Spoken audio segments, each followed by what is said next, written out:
안녕하세요. 이곳은 체코 프라하입니다. 프라하에는 얀 후스라는 종교개혁과 관련돼서 굉장히 유명한 인물이 있습니다. 그는 이미 마틴 루터가 활동하기 이전에 100년 전에 프라하에서 활동을 했던 인물이었고요. 신학자였고요.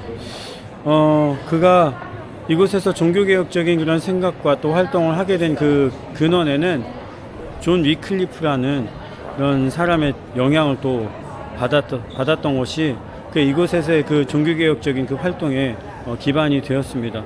그는 카를 대학에서 공부를 했고 1415년 결국 콘스탄츠 회의를 통해서 이단 판정을 받게 된 후에 순교를 하게 됩니다. 순교를 하기 직전까지 여러 회유가 있었지만 그는 신앙의 그 숭고함을 굽히지 않고 결국은 순교를 맞이하게 됩니다. 후스 같은 경우는 후스파라는 그 믿음의 유업을 잇는 그러한 믿음의 공동체를 만들어내기까지 합니다. 그 후스파 같은 경우는 훗날에 또 모라비안의 시초가 되기도 하는데요.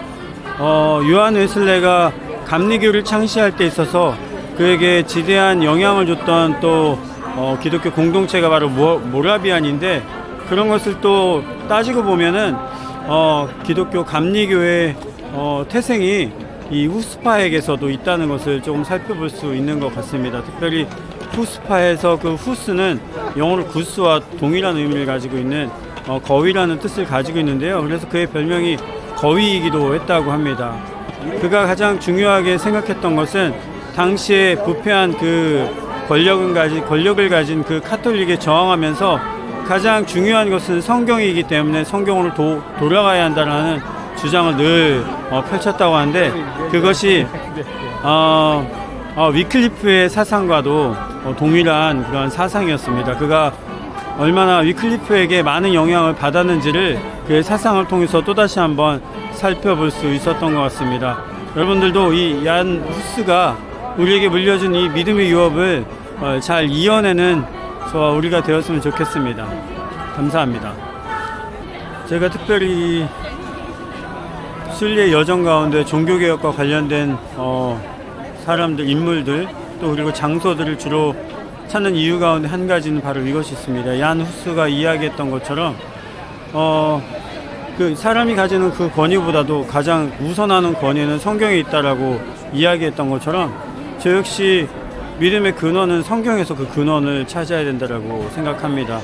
그 어떤 위대한 사람들보다도 더 위대한 권위를 갖는 것은 성경에 있기 때문이라고 생각하기 때문입니다. 저 역시 성경의 권위를 찾고자 하는 그 마음을 갖고 있듯이 많은 사람들 역시 그러한 생각을 가지고 있다라고 생각합니다. 하지만 많은 사람들이 성경에서 그 권위를 찾으려 한다라고 이야기하지만, 우리는 아주 쉽게 습관적으로 성경이 아닌 습관을 성경보다 더 우선할 때가 참 많이 있는 것 같습니다.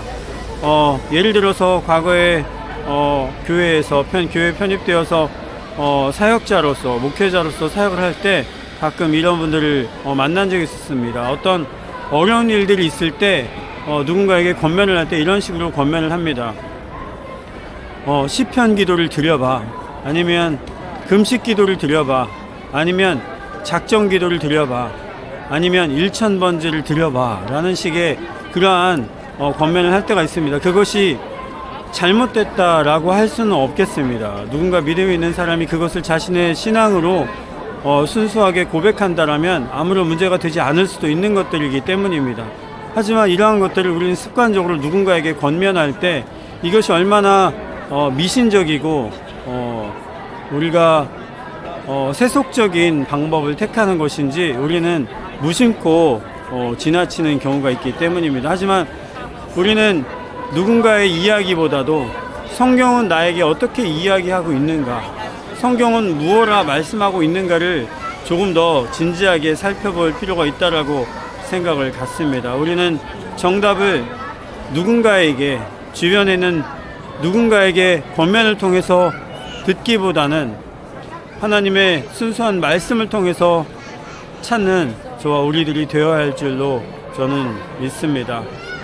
바로 그것이 과거에 자신의 생명조차 아끼지 않았던 믿음의 조상들의 그 유업이라고 믿기 때문입니다. 우리가 이 유업을 끊임없이 이어나가는 믿음의 후대인 것을 우리가 잊지 않기를 바랍니다.